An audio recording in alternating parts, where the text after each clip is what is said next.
And we are back on Patriots 4th and 2, the official podcast of PatsFans.com. I'm Russ Coleman. Along with me, as always, is Steve Balestrieri. Today in the secret square, and Derek Havens in the dunce seat in the right square. Okay. Where Steve usually sits. So you're saying Steve is normally the dunce? Is that what's No. No, absolutely not. Steve. Well, I've been sitting in the dunce seat for 10 years. I didn't know you called it that. So now, Mr. Goldman and you have an issue with me. Oh, I didn't mean it that way. I like the secret square, but I was on time. I was trying to take a shot at Derek, Steve. Okay.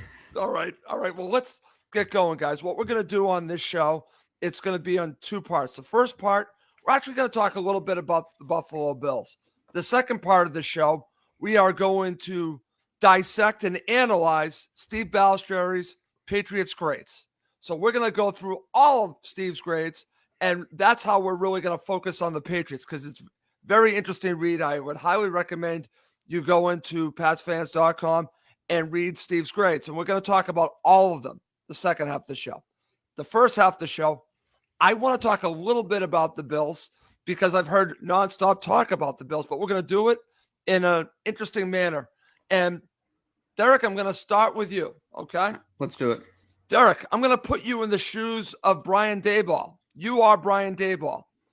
How much personal responsibility do you take from this loss, from your game plan? Do you think that you came up with a good game plan as Brian Daboll, or do you put some on the players? I want you to analyze it as you were Brian Daboll after the game. Oh, well, I think there's blame to go around for the Bills. I'll say that off the top. I don't think that's, a hot take by any standards, right? Coaches, players, coordinators, everybody. For Brian Daboll specifically, I thought that I put it this way. I think the Bills as a whole, including Brian Daboll, approached this game like it was just any other game. And I think the Patriots did it a different way, and we'll get to that. For the Bills, I think that, with Josh Allen kind of chucking it all over the field. Now, Josh Allen had some success throwing. If I'm Brian Daboll, I think that there are some good plays there. I think that there are plays that I called that had success where my players, knock for Dawson Knox here for let me down on a couple of times. Okay. I think Josh Allen at times let me down, but I think that they were more affected by some drops that were not wind related. Okay. That were not wind related. If I'm Brian Daboll, I'm having some self-reflection on, maybe I should have, realized, hey, this is not a normal game, and I'm going to have to run the ball a little bit more. I thought Singletary at times had a couple of small flashes, but do you know, for the first 3 quarters, guys, the Buffalo Bills' longest run was 5 yards. Their longest run of the game was 17 yards. That didn't happen until the fourth quarter. That's right. I think that for me, as Brian Daboll, I'm saying. As Brian Daboll, you are Brian Daboll. Looking back at the game. Right. I would say I probably got a little too pass happy and tried to do what I would want to do to the Patriots under normal weather conditions, which is kind of spread them out and use Josh Allen and throw the ball.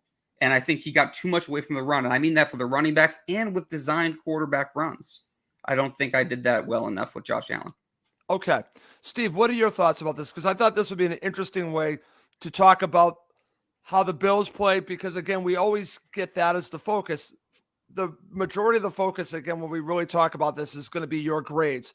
But I thought this would be an interesting way to talk about how the Bills played.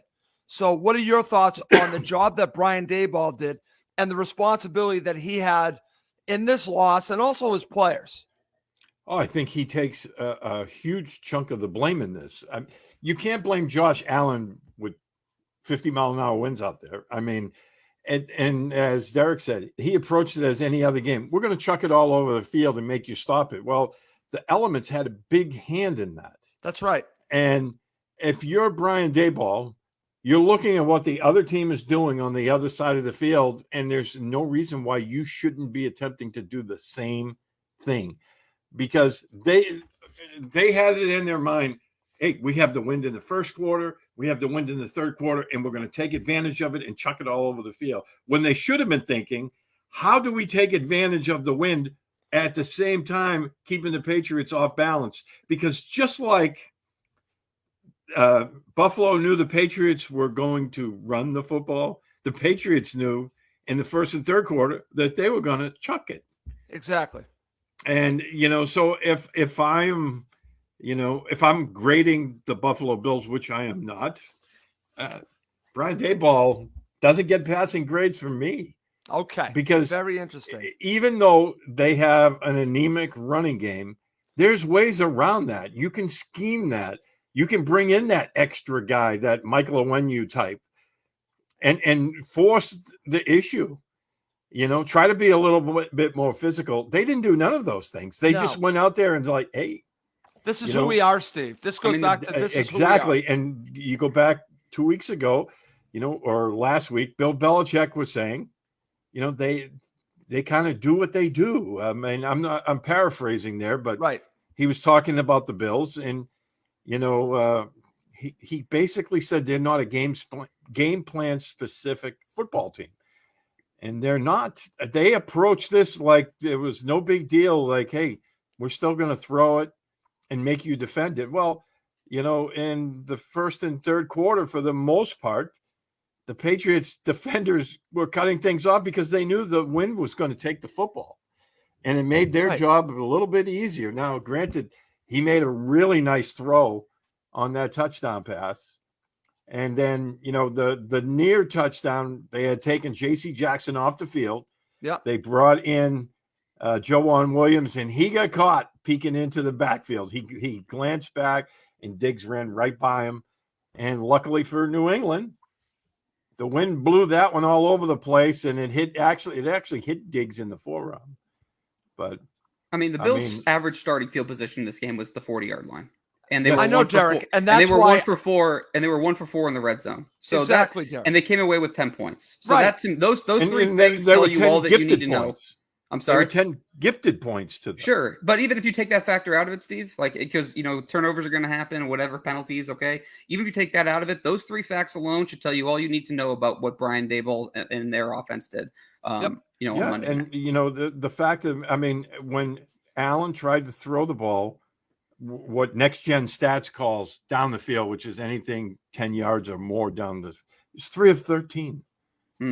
And, you can say, well, the guys dropped the ball, but the wind was affecting everybody out there. Everything. And that's why I put a lot of blame on Mcdermott and the whole coaching staff as a whole, right? Because again, it goes back to playing the game like they were in regular conditions, and it was just arrogance. I can't think. I think Steve nailed it. It's arrogant. It is arrogance, and it's just dumb. And honestly, I can't remember a coach coming off like such a jackwagon like Sean McDermott has come off the last 48 And he's a hours. good coach. Yeah, I had a lot of respect for him I've been before saying this since they hired him. I think he's a very, very good coach. I just think he has too much Bill Belichick in his head. Oh, absolutely, Steve. That really is it. I'll tell you, his post-game comments made me question if I think he's a good coach or not. Because I really liked Brandon Beane, the GM. I liked Sean McDermott. I even like Josh Allen. I think that Allen has some flaws, obviously, but he's a tremendous player.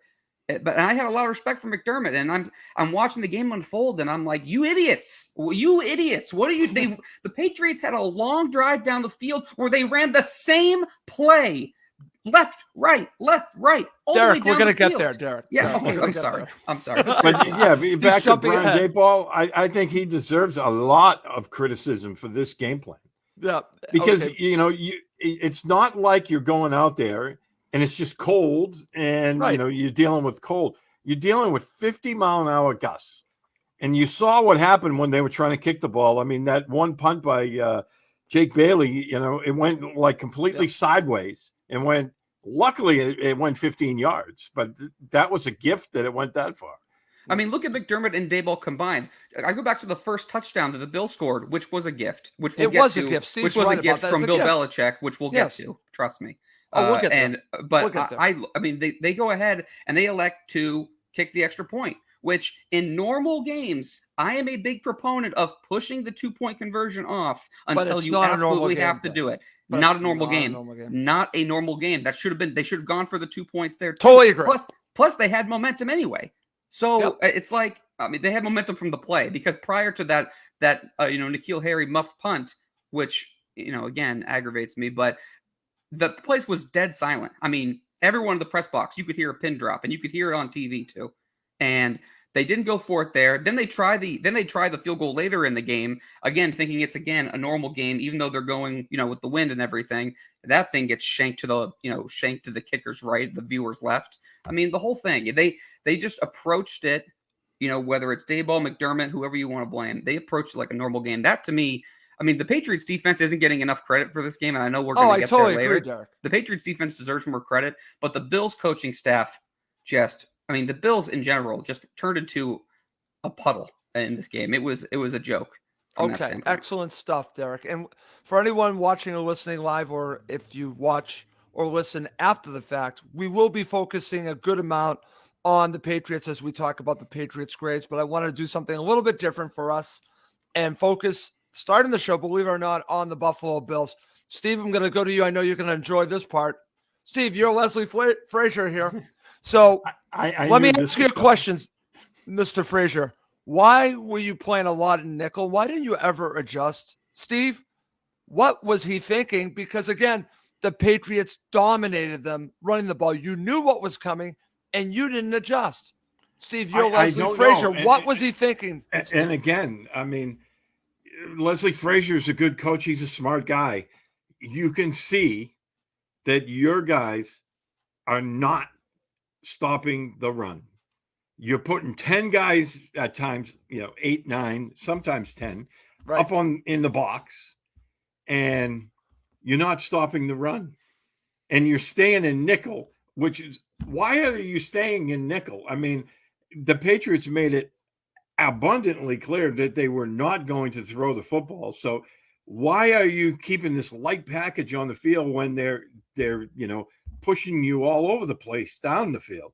It made absolutely no sense when I'm watching the game, and I kept thinking to myself, why aren't they putting extra? I mean, the Patriots had Michael Onwenu out there for 60% of the snaps as an extra offensive lineman, and the Bills never called that, by the way. And Greasy kept saying it during the telecast. Yep. And I was thinking the exact same thing. And then, I mean, if you're Leslie Frazier, you have to be watching the game. You're seeing it unfold. When they stack the box, which is, what they did a lot of the game, Patriots ran it, I think it was 26 times for 141 yards and a touchdown. And that's what you stack in the box. So, okay, it's not working. And I'm thinking to myself, why won't they adjust? I mean, these guys are not stupid. They're good coaches. But they were quite stupid in this game because, I'm watching it and I'm like, what aren't they seeing here that everybody else in the world is seeing? Let me ask you a question, Steve, because, again, were they outthinking themselves? I know this sounds very strange, but were they thinking, okay, well, if we adjust, then Belichick's going to adjust?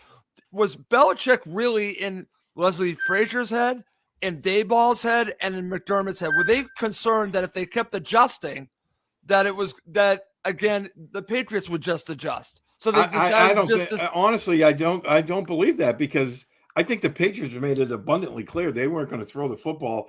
And I didn't think, after the first quarter, I didn't think they were going to throw it at all unless they fell behind. Because I'm thinking to myself, okay, they're controlling the tempo, they're controlling the clock here. I mean, it's like they have the Bills kind of on their heels a little bit. And I'm watching the game, and I could see the frustration rising on the Buffalo side of the field. The players were chirping after every play. Yep. Sean McDermott looked like he was eating onions after every play. Their emotions got the best of them, Steve. You're not kidding, because coaches, you have to let that go.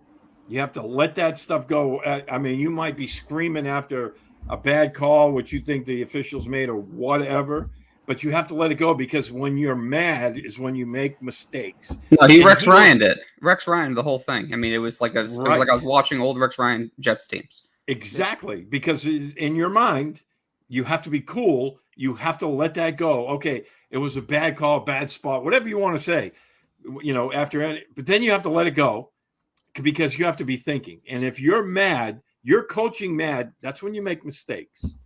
And I thought they, after it seemed like every time they showed McDermott on the sideline, he looked like he was livid. And it carried over to the players because it seemed like every play they were chirping. Right. After every play, the Bills players were chirping. And I was like, I think the Patriots have them exactly where they wanted. I was actually, by the fourth quarter, I was surprised they were only up by 4. I thought they, by the third quarter, I thought they were going to blow them out because the Bills players, were starting to lose it. Right. And that's going to lead me to be Sean McDermott, Steve, because you actually just nailed it.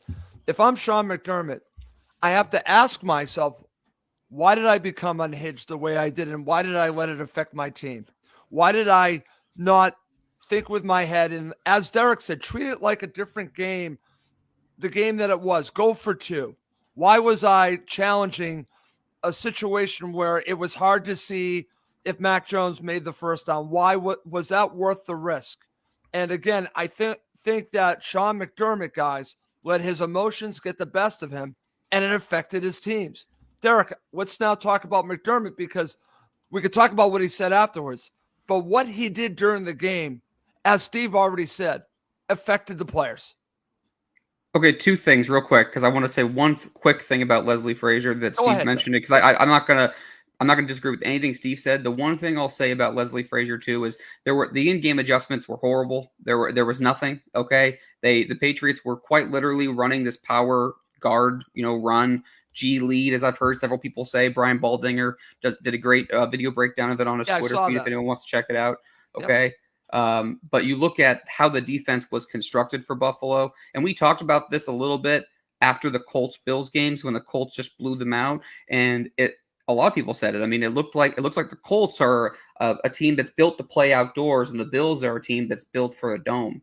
And I think that the Bills roster construction, now they've had some injuries. The guys are coming back a little bit, but they're not. I really question if they're built for games like this in the playoffs too. And now you could say that about a lot of different teams. Like, I don't know if the Patriots are going to be built for a shootout, but that's kind of a story for a different day. Sure. Okay. I mean, because there have been some instances, like earlier this year where they kind of held their water, but will that happen in the playoffs? I don't know if the Bills can stop the run when they need to in the playoffs, because they've had several cases this year where they haven't. But going to McDermott, Russ, last episode on the podcast, we talked about who had more pressure, which team had more pressure. I think we all said the Bills had more pressure. And right. Sean McDermott looked like a guy who knew how much pressure was on him and on the team for that game. And he grew frustrated early, and the team got frustrated. The fans looked frustrated. They honestly, everyone after the game looked demoralized, because I think that they thought they were just going to be able to roll out of bed and just do what they do, and they weren't going to worry about the weather conditions or anything about the Patriots. The Patriots are a fluke, whatever. It's just a windy game, whatever. No, it wasn't like that at all. And if I'm McDermott, I think for one, he's always kind of coaching that way, Russ. He always kind of has that emotion. And Bill got hot on the sidelines too for a short window of time, but it was a short window, short memory. You say your piece and you move on. McDermott, it was constant. And I think that he lost control of that, like Steve and you said, and it took away from the rest of the game. And I think he made several different, coaching errors throughout the game. The flag for the Mac one, or the challenge on the Mac Jones one, I normally agree, but because how close it was, I can understand throwing the challenge flag there. But they had several times where they had to waste timeouts when they really shouldn't have, and it cost them late. I mean, and so if I'm McDermott, if I'm not mistaken, didn't he say this was a lot on his players too? Like, wasn't that his quote? I mean, do either one of you have the quote? Because I'll find it. But he basically said, like, no, it wasn't me. It wasn't the coach's fault. My players just let me down. Basically, was the paraphrase quote. And to me, I think he needs to look in the mirror, and because honestly, he needs to take personal responsibility. And I don't think he has. And again, that challenge flag, I thought that was a sign of panic. Because they were so intent on using that win to throw the football that they felt like, hey, I think at that time it was 2 minutes and 20 seconds on that quarterback sneak by Jones left. I could be wrong. I'd have to go back and watch the tape. But I think it was right around the 2:20 mark in the third quarter. And, the guys upstairs, we have to challenge this, because if we don't, we're going to lose the wind. and there was nothing in anything. I mean, could he have been short? Absolutely. I'm not saying he absolutely made it, but there was nothing that you could see because there was so many bodies on top of that. Yeah. There was nothing to turn that over. Once the officials on the field ruled that a first down, and I think the same would have applied. If they ruled him short, I don't think the Patriots would have been able to challenge that. Yeah, I agree with that. I mean, the officiating in this game was not good. I thought there were some bad calls on both sides. I thought, obviously the Josh Allen unnecessary roughness going out of bounds, which to me just aggravates me to zero, just no end. Because I mean, Miles Bryant is trying to stop a runner from getting a first down. Josh Allen is out of the pocket, across the line of scrimmage, running, trying to bowl someone over to get the first down marker. Bryant's trying to stop him. I totally understand protecting quarterbacks, but if you're telling me that that's a flag, then just cancel football. I don't know what I don't know what the defender's supposed to do. It's impossible. I really don't. And that delay. He didn't even hit him. All he did was push him out of bounds. Exactly. He didn't. If he had hit him and kind of driven him into the ground, Steve, I would have gotten that more. He just pushed him. Pushed him out of bounds. You can't even do two-hand touch. It's like, what are we doing here?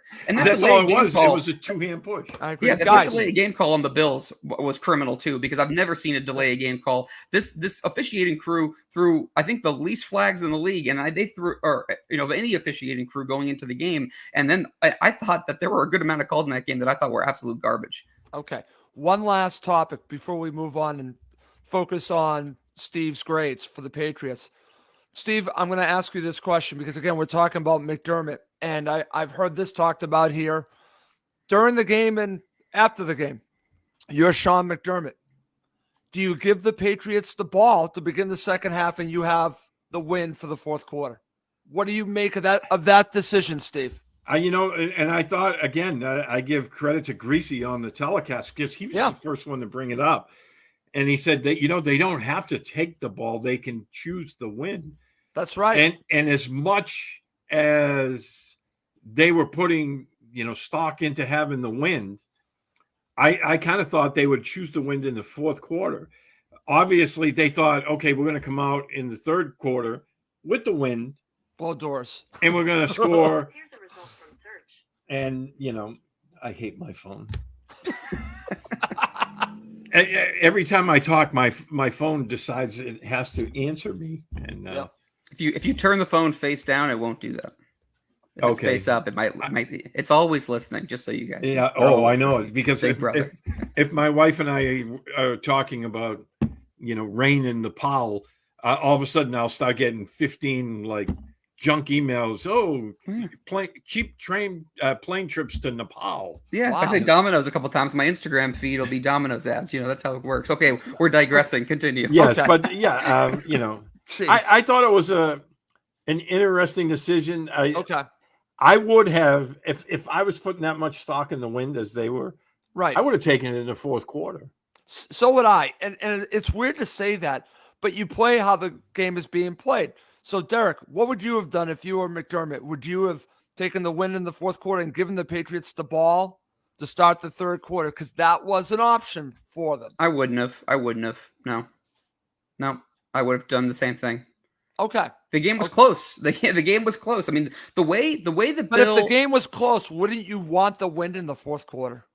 I mean, I put it this way. I've heard this on a couple shows, and I've looked into it myself, and a lot of coaching logic for that, for being able to throw the ball in the first and the third, is to put pressure on the other team if you feel like you can hold that other offense in check, right? And I think there were plays to be had. I just didn't think they executed well enough. But okay, I mean, are you going to give the Patriots the ball both halves? Is that what you're saying? That's what you would have elected to do? Yes. I mean, because the win was that important in this game. I'm not going to say it's dumb to say that. I can make an argument for both sides. Okay. But no, I wouldn't have done that. I'm not going to give the team who's running over me. I'm not going to give them the ball. Okay, fair enough. Good stuff from the two of you to talk about this. And like I said, I wanted to do it in a little different way in this episode because we're just talking about the game. Okay, coming up next, we're going to go through Steve Balsherry's grades for the New England Patriots. All right, Steve, you're going to take the lead here, and then Derek and I can talk a little bit about what you wrote.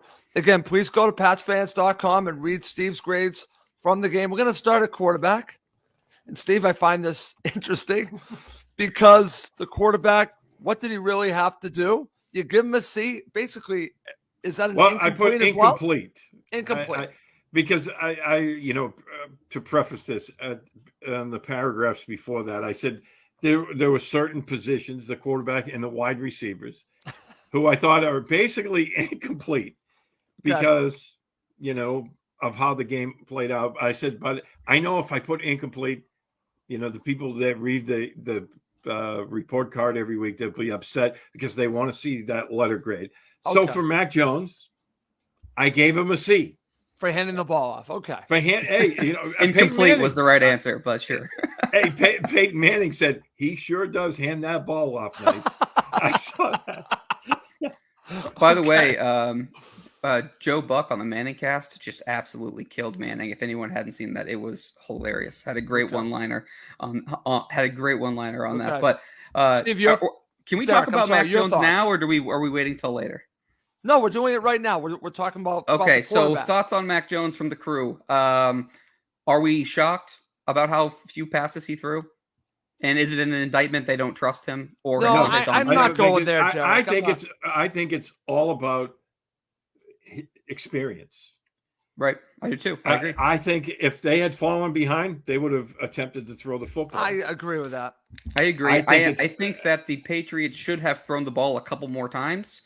I thought there were times that they should have thrown the ball a few more times. Especially in the fourth quarter. I thought they had some opportunities to throw the ball. I thought that Bill Belichick and Josh McDaniels' game plan going into the week was basically like, we're going to do this because we know they can't stop it. We're going to control the game and play it on our terms. And we're going to wait for the Bills to throw up on themselves. And that's exactly what happened. But I will say this, the way that Bill and Josh coached and kind of called some of the plays where they threw it so few times, I think it put them in a really, really dangerous position. It was a double-edged sword kind of a game plan because they were razor thin margin on losing that game. Now, they get credit for the win, but I still think the credit falls more on the defense than the offense. Personally. Yes. And for the record, I was asking you guys about Mac because I figured that was going to be a storyline coming out of this game about, they don't trust Mac Jones. They don't, his arm strength, this, that, and that's a storyline. Do I think there's a percentage of that? I think there's probably maybe a 5 to 10% part of that where Bill just looks at, Mac hasn't seen these conditions. It's tough for any quarterback to have success here. They have really good defense. Let's just make him a sidecar in this whole thing. We just need to go ahead and play bully ball and play power football. And that's what they did. You go back to 2008, where the Patriots played the Bills in Buffalo. There was a similar game with conditions, although the conditions were worse in that game, more wind. Matt Castle was a quarterback. They ran the ball 47 times in that game, and Matt Castle threw the ball 8 times. So I mean, this is not something that's like the Bills never done before, but 3 passes obviously is something that I certainly wasn't expecting. Okay, and listen, I understand the criticism, but as Steve said, and I agree with him, I just think that they went with what was working, and if they got behind, I truly believe they would have started to throw the ball. But I understand that, but I did think Derek, I just think that they were saying, and we'll talk about the running backs coming up next. Sure. Stop us. And they couldn't do it. Yeah, but there were times, Russ, on second or third, second or third down on, with, inside of 5 yards where they could have done a quick little pass. Of course they could. And I was surprised they didn't do that at all because, on 2nd and 16, I'm like, okay, well, they're not going to throw it. And they're sure as hell not going to throw it on 3rd and 14 or whatever the heck it is. They're trying to put Mac in good position, but I kept waiting for the play action, waiting for something, and they just didn't do it. But you're right. I mean, it was working for the most part. I mean, it was an overall strategy.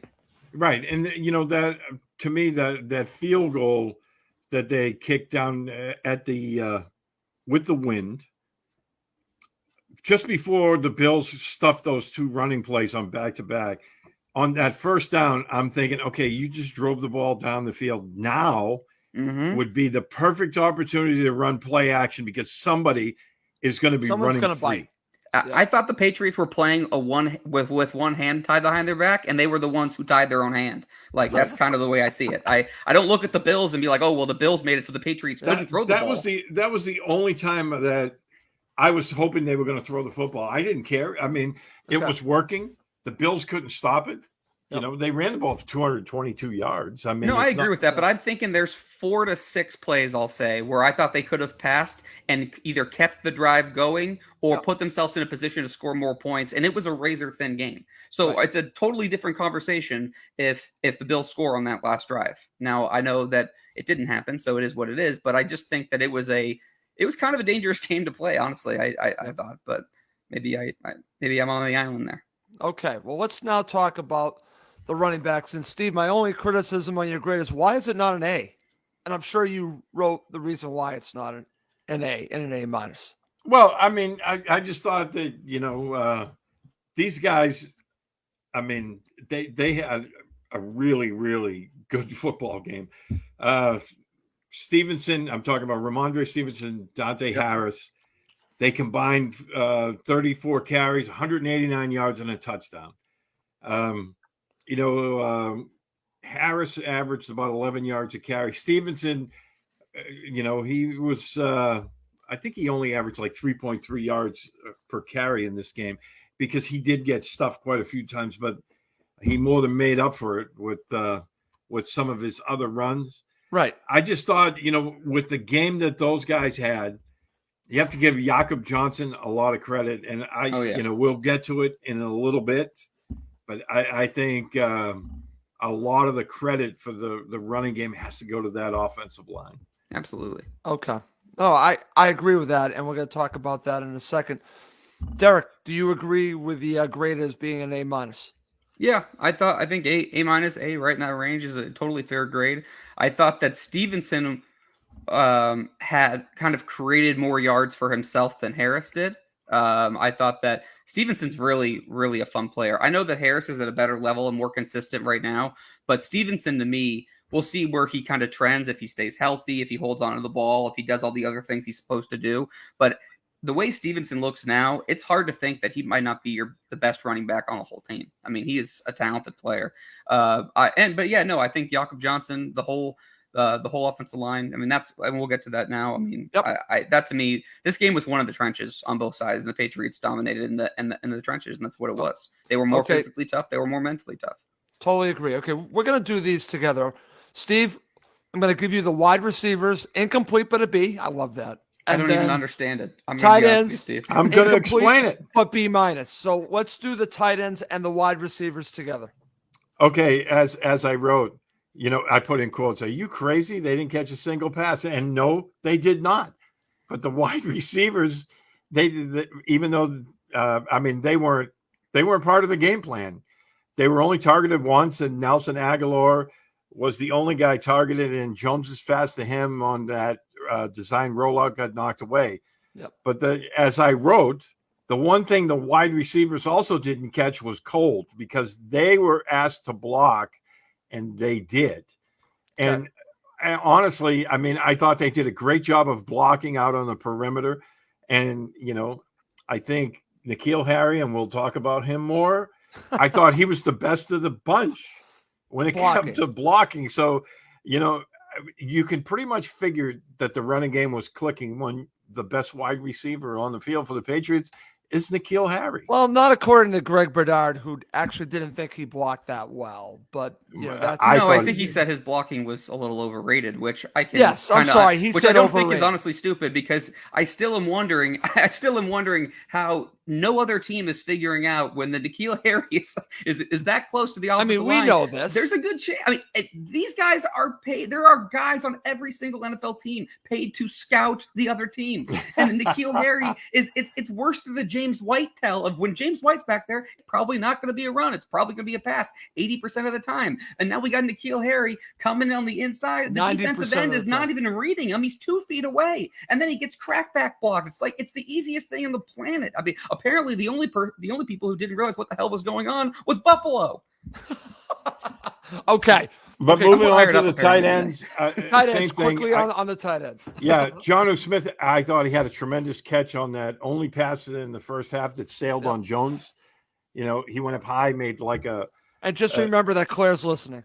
Yeah, circus catch. I thought that was fantastic. I mean, and, you know, Hunter Henry was kind of invisible in this game. I mean, because they didn't throw the football to him. Right. But at the same time, I thought the pair of them did a solid job. Not great, solid job of blocking. Okay. I knocked their grade down a little bit because Smith had a holding penalty. Okay, that's actually valid. Over to you, Derek. Your thoughts on the tight ends? I have almost no thoughts. I'd rather just move to the offensive line. Then we'll move to the offensive line. Incomplete. Steve gives it an incomplete. Okay. Here we go. That's what I want to Okay, talk but about. this is the grade of the grades. Sure. Well, along with the defense, I think Derek will agree with me. It should be an A+. Offensive line was excellent. And our friend Derek Havens actually called out Michael Onwenu. He called it. So all credit to Derek on that. But Steve, it's hard not to give this group an A. They were excellent. Yes. And again, as I wrote, the offensive line was DOMINANT on Monday night. That'd be dominant. I mean, the Bills stacked the box all night long, and the Patriots smashed them right in the mouth, and they gashed them for 222 yards and 4.8 yards per carry. And that's what's stacking the box. And that's crazy. Derek's credit. Crazy. When they had Michael Onwenu in as a sixth offensive lineman, it was 60% of the 46 running plays, and on those, they averaged 5.4 yards per rush. Wow. I wrote they were physical, they were tough, and when the Bills chirped after plays, they chirped right back. This to me was the most dominant area on the field for the Patriots. And I was reading a lot of stuff that was coming out of Buffalo. Yep. Last week before the game, and Star Lotulelei, he was coming back, and that was supposed to be a big shot in the arm for Buffalo. They were talking about, their perceived lack of physicality in the run defense. He was put on a milk carton. He didn't show up on the field, on the stat sheet, anywhere. The Patriots pushed him around. Yeah, I totally agree. Derek, before I get your thoughts, I want to share this. And you already have watched this. I've watched this as well. I think a play that really just shows the dominance of the Patriots offensive line is the long run from Damian Harris, because you get to see the pulling guards, and you could see how everything was blocked so perfectly on that one play. I mean, it was like that the entire game. But when you actually see a play from the beginning of it starting to how it all played out, and you see the blocking on it, they did an excellent job there. Oh yeah, absolutely. I mean, the Damian Harris long touchdown run. If you were to mark out a play on a chalkboard, Vince Lombardi. Yeah. Seal here, yeah. And there's the alley. Yeah. That's basically what happened. And I think that the safeties, I forget if it was more than one or if it was both or just one, but it was multiple Bills defenders on that play, over pursued a little bit, and Damian Harris cut it back, and that was the rest of history. One man. But there was a hat on a hat. I mean, up front, and you gotta give the guards a ton of credit. I thought both guards, really the entire offensive line, was just absolutely ferocious the entire game, and they made the Bills pay. I mean, that's the end of the story. They absolutely deserve an A. They should get an A++. Whatever your system is, the highest grade, they deserve it. They absolutely deserve it. Okay. Well, along with the offensive line, because the Patriots won this game in the trenches, Steve gives the defensive line an A as well. Let's talk about the defensive line. And I thought the defensive line was almost as dominant as the offensive line. And, Buffalo's running backs, Matt Breida, Devin Singletary, Zach Moss, they combined 19 carries for 60 yards. That's barely 3 yards a carry. And they had some runs in the fourth quarter, and the defensive line, they had two main tasks, I thought, in this game, and that was to stuff the run and force them to throw, and the other was to maintain gap discipline so Josh Allen wouldn't have free areas to run or scramble with the football. And I thought they did a great job on that. They had a couple of breakdowns late in the game in the fourth quarter. I think he had, it was a 21-yard run. But I thought Davon Godchak and Lawrence Guy were both outstanding. I thought Gottschalk's game was his best game as a Patriot. He had 10 tackles. He had 3 run stuffs. Guy had 2 or 3 run stuffs and recovered a fumble. Christian Barmore, once again, I mean, he doesn't show up a lot on the stat sheet, but he had a quarterback hit and a pressure, and I can never say his name, Daniel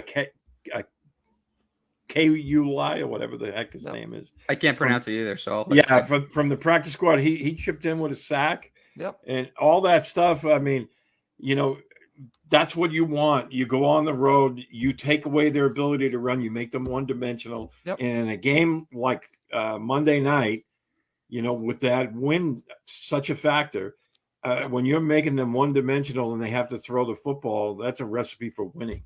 Okay, excellent stuff. Derek, your thoughts?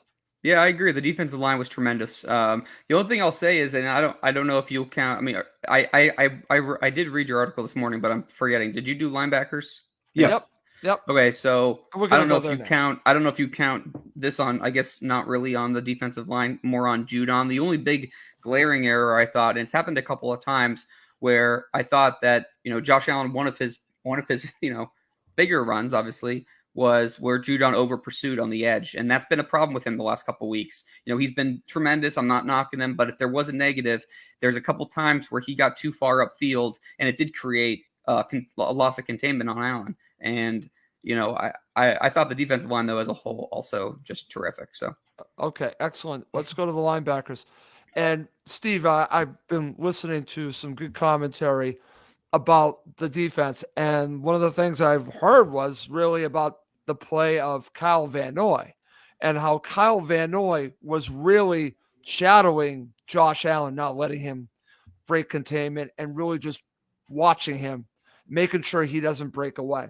So I want to get your thoughts on the linebackers. You give him a B, so not quite the A. You give him a B. Right. And again, I thought that the linebackers were, especially the inside guys, Bentley and Hightower, they were a big part of that run defense as well. They combined for 15 tackles. I think Bentley had 8, Hightower had 7. But you were right. I mean, when I rewatched the game, it looked like Van Noy, a lot of the game, I'm not going to say the entire game, but they had him kind of spying on Allen. Yep. But he did add a quarterback hit and a run stuff on his own. And Derek, I said, I'll read you exactly what I wrote. Matthew Judon had a sack and forced the field goal attempt that missed. He also had a tackle for a loss, but he rushed too far upfield and allowed Allen a clear running lane for a 21-yard gain. And he also had an offside penalty. He did. And while Hightower was flagged for a horse collar, which drove down their grade, and in my I'll tell you what, the linebackers as on a whole were good. Very good. I thought Kyle Van Noy had a very good game. He's been pretty good all season. Hightower, to me, guys, it's really, there's almost no in between with Hightower. It's either he looks really good or he just looks really old. And because there's a couple plays in this game where it looks like he just can't. I mean, he just can't really get him to the playoffs, Derek. That's all I say. Yeah, right. I mean, there's some times where his feet just look like they are just Brandon Spikes, stuck in cement there. And but there's some great plays where he can really help benefit the run game, like Steve said. And I'm not saying I want to get rid of him or anything. I'm just pointing it out. But also for me, I just want to mention this quickly. I did tweet about this. Patriots legend Chris Long does a podcast, the Greenlight Pod. His last episode, he had Kyle Van Noy on. The last 30 minutes, the interview starts right about the last 30 minutes of the show, and it's a terrific interview. Kyle Van Noy was phenomenal. So any Patriots fan listening to this, definitely worth checking that out. Yeah, I totally agree. In regards to the linebackers, sorry to interrupt, Russ. Oh, go ahead. I just think that when they can get Hightower and Bentley playing downhill, sure, they're absolutely different players when they're on the field. Yeah, they're not built for much else.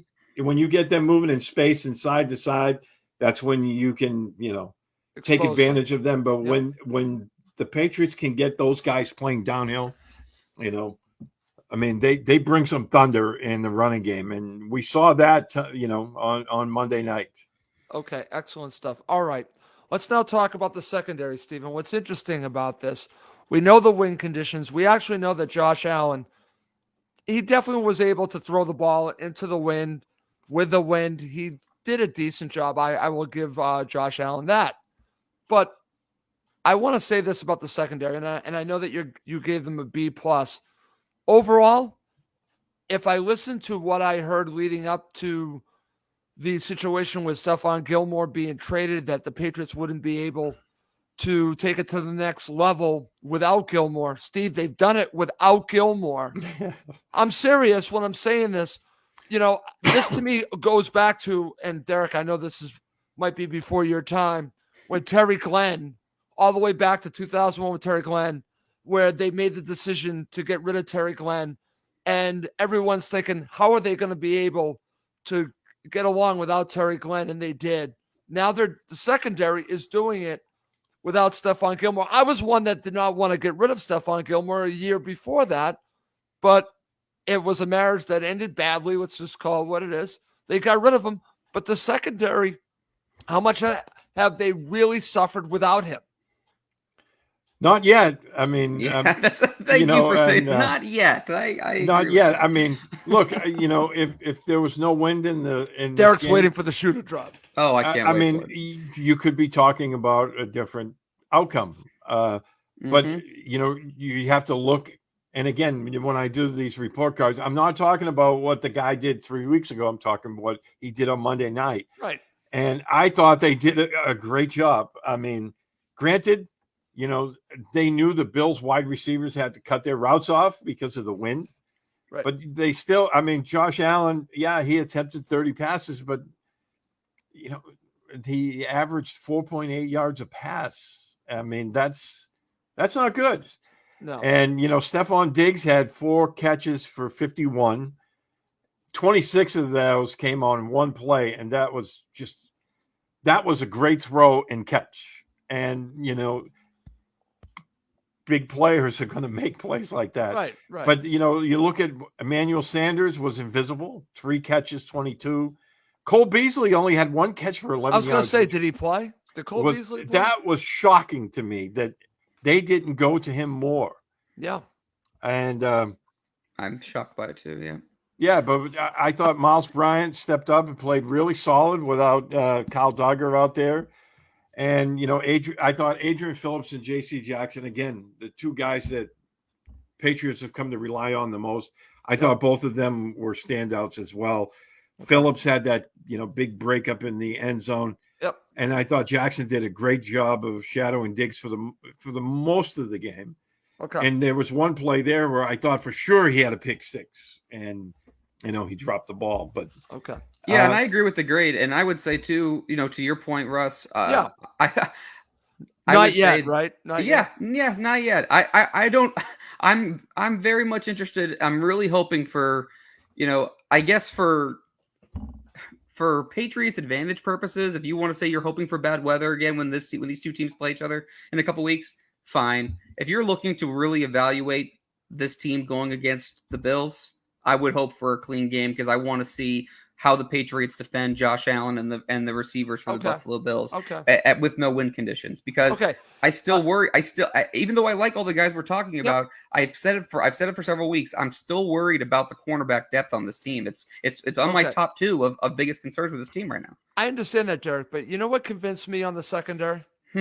Justin Herbert and all those weapons. What the hell did they do?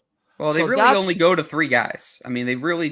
But Eckler, they're 3 excellent Allen, guys, Derek. Sure. Oh, come on, Derek. You got to. But I mean, the Cowboys game to me is a better barometer of that personally. Like where you have because that backs your thing. No, because you're talking about. But the other backs mine. You're talking about going against a team that has a big arsenal of weapons with 4 or 5 guys deep. It's like the Chargers. There's really just the 3 guys that they use. But it's still 3 guys. I know, but when 3 dominant guys.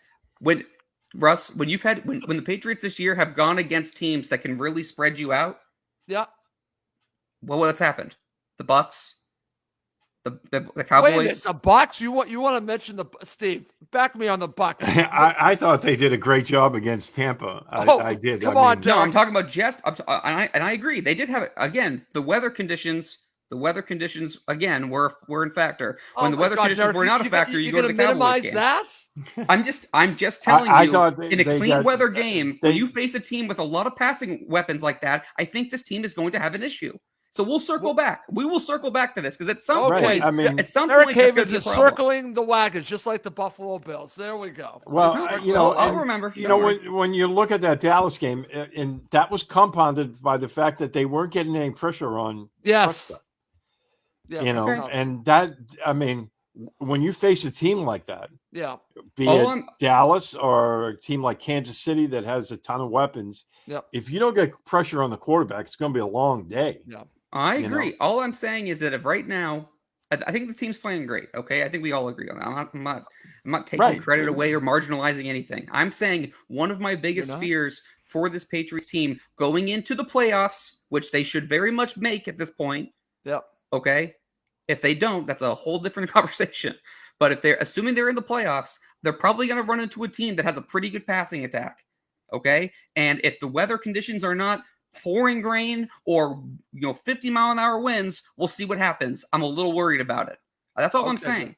Okay, Derek. Okay, very good. All right. To finish up the show, just want to mention, just for time's sakes, Steve gave the special teams a B because I want to end with talking about the coaches. So, Steve, you gave the coaches a B, which is interesting because on the face of it, I'm thinking Steve's going to give him an A, but he only gave him a B, so there's got to be a reason for it. Why do you only give him a B, Steve? Well, and it goes not to Bill Belichick, goes to Cam Akers, Oh, okay. special teams coach. Okay. Because Fair point. and again, all the N'Keal Harry hate that's out there, that's not N'Keal Harry's fault. That's It is a Cam little, but it's Akers' not really. fault. This is a guy that hasn't fielded a punt in the NFL. And of all games with 50-mile-an-hour winds out there, why in the world is he the deep guy? And, the Bills at that time were kicking with the wind. That's right. And the up man was Gunnar Olszewski. Was Gunnar. Yeah. Now, if you had flipped that and said, okay, yeah, we're going to put N'Keal back when they're kicking against the wind and Olszewski up front, I can kind of understand that. I still Because wouldn't, but yeah, I agree. You with want him out there as a blocker. But kicking with the wind, this is a guy that's never fielded a punt in the NFL. And, people talked about, well, he had some really big ones in Arizona. He did. But you look at, I think he returned 8 punts in Arizona. I think it was 9, but I'll double check. Okay, 8, 9. That's not very many. And he hasn't done it in 3 years, 4 years? So I think that was a monumental mistake. And, I thought that could have been a game changer because, I think if Olszewski's back there, as he showed later in the game, he just got away from it because he wasn't going to mess with the ball in the air like that. It would look like Tim Wakefield was throwing the ball out there. Okay. So it was all over the place. Okay. And so you're going you to know, the special teams coach. That's yeah, I think that was a huge error on the coaching staff. And I go to special teams coach because he's ultimately the guy that puts the guys out there. Yeah, that's a fair criticism. I can't see Bill saying, Cam, I want N'Keal fielding this punt. I don't see that. I mean, I'm sorry. So I hear you, Steve. All the criticism was against Bill and against N'Keal Harry. I blame Cam Akers for that one. Other than that, I thought the coaching staff did a great job. They had a really good game plan. They simplified it. Yep. And the players executed it for the most part extremely well. They went in to a tough place to play. Yep. Absolute terrible weather conditions on the road, national television against the team that swept you last year. I think the coaching staff did a great job other than that one play. And it could turn the game. Okay. That's Derek, okay, excellent stuff. Derek, I'm going to go to you, but I want to mention one thing about the coaching staff. And this has been a theme since the Cowboys game, Derek, and you feel free to share your view on this. And I'm going to admit one thing before I say this to you. This one person I'm going to mention actually used to be a neighbor of mine, okay? Name is Steve Belichick. Used to be a neighbor of mine. Honest to God, used to be a neighbor of mine. So I'm just mentioning that. What bothers me, and I'm not there in the coach's room. I'm not there with all the defensive coaches. But when I see Bill hugging his son after he made a call to basically end the game, like he did in the flipping Super Bowl, which actually led to the Stephon Gilmore interception in the Rams Super Bowl game. And all I hear is, well, it's all about Bill. It's not about Mayo. It's not about Steve Belichick. It's about Bill. And it's a bunch of crap. It's a bunch of, if you're going to criticize Steve Belichick, you give him his due for making the call. His father hugged him after making the call. So are you telling me he didn't make the call? So sorry, I had to scratch that itch. Derek, your thoughts on the coaches? My thoughts on the coaching staff. I would have gone with closer to a B- or probably B-. So I think I wouldn't go C. That's not fair. I thought the special teams decision that Steve just covered was horrible. By the way, N'Keal Harry as a sophomore, 5 returns for 13 yards at Arizona State. As a junior, his final season there, 9 returns for 152 yards and a touchdown. And 92 of those 152 yards came on one play. So he did it at college. And he probably has done a lot in practice. I still don't understand it there. I really thought that I blame N'Keal for they're basically, whatever the kill word is, sometimes it's Peter, sometimes it's whatever, right. Where they're telling everyone to watch out for the ball. Somehow then N'Keal looks like he's like an old man on the sidewalk on a windy day trying to, pick up a dollar bill that he dropped. He's dangling over here. It's like, what are we doing? I just don't understand it. I love that analogy. That's a good analogy. That's a good analogy. It's like you're trying to pick up napkins. Derek throws out the old man analogy, Steve, with 2 old men. Dollar bill on the sidewalk. That's okay. It's a windy day and you're at a picnic and your napkin blows off your plate. You're trying to go get it. It's something like that. That's what N'Keal looked like after he's telling everyone to stay back. Stay back. Okay. Anyway, back to the coaches. I thought that was a horrible decision. That should knock you down a grade just right there alone. Okay. And the other thing that I'll say is something that I already mentioned. I did think that their decision to continue to run as many times as they did, and they get credit because they won. I still think that they should have picked a couple opportunities to pass, and I think they could have put more points on the board and not as made it a close as a margin as it was. Can I add one more thing, Russ? Since, go ahead, Steve. Go ahead. Yeah. You mentioned Steve Belichick. Yes. And Derek mentioned the Cowboys game. That was the exact same call that Dak Prescott hit the game-winning touchdown in overtime. Okay. They went with a zero blitz. Fair, yeah. The difference was in that go. game, Prescott had time. And this one, Devin McCourty came free, and Josh Allen had to get rid of it, and that allowed Miles Bryant to get his hand on it. But wasn't it? But and you probably looked at it even more than I have. But Miles Bryant, to me, he kind of like Allen expected him to follow. Miles Bryant made an instinctive play and broke off. Yes, right. It's a little bit of both. No, it's a great play by Miles Bryant. But yeah, because he was trailing Cole Beasley across the middle. At the time when I saw the play unfold on television, I thought that's where they were going with the ball. But he went into the end zone.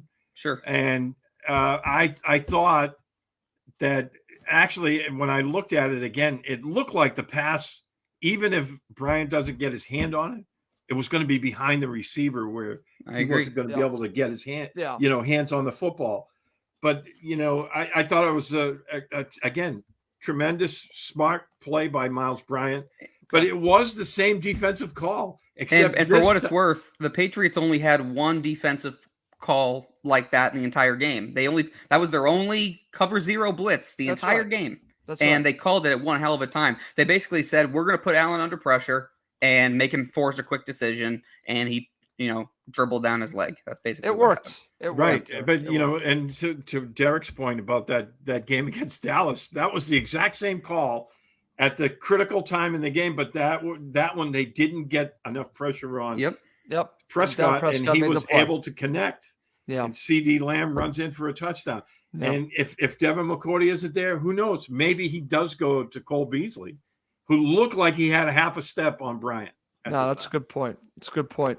Guys, fantastic show. Like I said, I wanted to do something a little bit different. I hope you guys enjoyed it. I know I did. You guys did a great job analyzing this game from two different perspectives, but we do have to wrap this Real up. quick question. One question. Here we go. Quick question. Of course, Derek has to break in as he always does. Now, maybe you haven't gone to the final outro yet. Okay. Last I was question. just about to. Last question. You were about to, which means you hadn't yet. Are we giving the Patriots full credit for this win, right? Absolutely, Derek. Yeah. Absolutely. Making sure. I just don't want that to get lost in the breakdown of the analysis. I just want to make sure that even though we've argued about some things, I want everyone to know this is a full credit win. Absolutely, Okay, I'm not marginalizing anything. No, Derek. Actually, I want to give you a lot of credit because you're not doing that. Okay. And we started the show by talking about the fact that we focused on the Bills, but it wasn't to minimize what the Patriots did. It was just to show what we thought of what the Bills did. But we give full credit to the Patriots. They won the game. They did not have the Bills losing the game. The Patriots won the game. The Patriots won the game. Yep. Sorry to hear that, Sean McDermott. You actually do need to give Bill Belichick some credit here. I know that's going to be painful for him to do, but absolutely. Or just Derek Havens. Okay. Yeah, or just me, because basically same guy. Okay. Same guy. Oh, same guy, basically. Okay. Well, before we go, I just want to mention one last time, and thanks for Derek for chiming in, because I almost would have forgotten to leave a review and actually also give us a rating on Apple Podcasts, because that will make Ian Logue at PatsFans.com very happy. But let's go. For Derek Havens and Steve Balestrieri, I'm Russ Goldman. Thank you as always for watching and listening to Patriots 4th and 2, the official podcast, PatsFans.com.